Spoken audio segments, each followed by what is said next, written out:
Grass. What's better than the backyard than being able to roll around in the grass, play around with the kids? Unfortunately, you do have to mow it. However, to do that, you've got to have a good established lawn. My name's Loren Bauman. I'm from Jared's Nursery Gift and Garden here in Littleton, Colorado. I'd like to talk to you today a little about how to water grass sod. Now, there's two different types of watering. One's going to be for your new grass or new installed sod versus your established lawn. I'll first start off with new grass. With new grass or new sod that's been recently installed, watering's a little bit different. You're going to start off with watering 2 to 3 times a day, real light waterings for maybe a minute or two, about twice a day, maybe 3 depending on what the weather's like. Once you've got to the point where you've mowed it 3 times, then it's your established lawn, which brings us to the rest of it.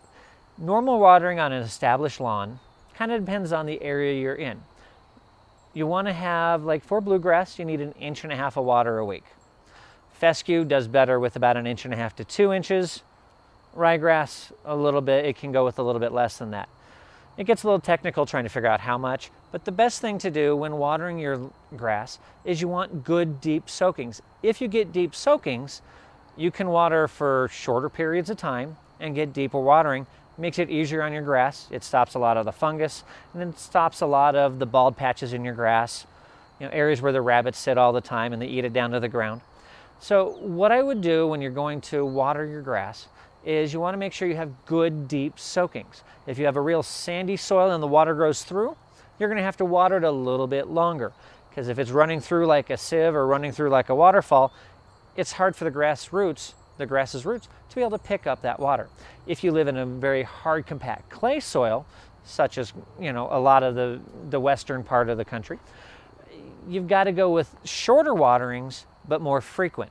So for example, in that aspect, instead of watering for a half an hour, every 5 days, depending on if you get rain or not, you might have to water each sprinkler zone 2 or 3 times for 10 minutes on one day, and you do it every 3 days or so. When your roots are established and they're deep, the watering that you need is a lot less. You don't have to worry as much about drought. It also helps with all the healthiness of your lawn. Proper watering on an established lawn is nice and easy. The information I gave was fairly basic, but you want to be able to play with your dogs and your kids and have your barbecues on your backyards. But good care of your grass sod is key to a happy, fun summer. This is Loren at Jared's Nursery Gift and Garden. Thank you for watching.